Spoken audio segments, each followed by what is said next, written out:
ആദ്യം എന്താണ് നികുതി ഘടനയിൽ വരുന്ന മാറ്റം എന്ന് നോക്കാം. നിലവിലുള്ള നികുതി സ്ലാബുകൾ 5, 12, 18, 28 എന്നിങ്ങനെയാണ്. അവ ഇനി 5ഉം 18ഉം മാത്രമാകും.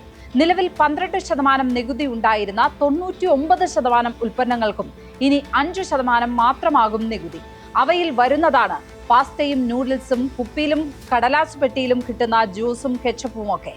രാജ്യത്തെ മധ്യവർഗമാണ് ഇവ വ്യാപകമായി ഉപയോഗിക്കുന്നത്. പ്രത്യക്ഷത്തിൽ വില കുറഞ്ഞില്ലെങ്കിലും ഇവയുടെ വില തൽക്കാലത്തേക്ക് വർദ്ധിക്കില്ല. ഈ ഉൽപ്പന്നങ്ങൾ വാങ്ങുന്നവർക്ക് പല ഓഫറുകളും ലഭിക്കും. ഒരു പാക്കറ്റ് വാങ്ങിയാൽ 2 എന്നോ 50% എക്സ്ട്രാ എന്നോ ഒക്കെ ആകും ഉണ്ടാവുക. ഇതുവരെ നികുതി നിരക്ക് താഴ്ത്തിയപ്പോഴൊന്നും MRP താഴ്ന്നിട്ടില്ല. തുടക്കത്തിൽ പ്രഖ്യാപിക്കുന്ന ഓഫറുകൾക്ക് ശേഷം ഇവയ്ക്ക് ഇപ്പോഴുള്ള MRP സ്ഥിരം വിലയായി മാറാനാണ് സാധ്യത. അപ്പോൾ ഇതിന്റെ നേട്ടം ആർക്കാണ്? പ്രതിപക്ഷം ഭരിക്കുന്ന സംസ്ഥാനങ്ങൾ ആരോപിക്കുന്നത് വൻകിട കമ്പനികൾക്കാണ് എന്നാണ്. ഇത്തരം ഉൽപ്പന്നങ്ങളെല്ലാം പാക്ക് ചെയ്ത് വിൽക്കുന്നത് 1 ഡസൻ വരുന്ന വൻകിട കമ്പനികളാണ്.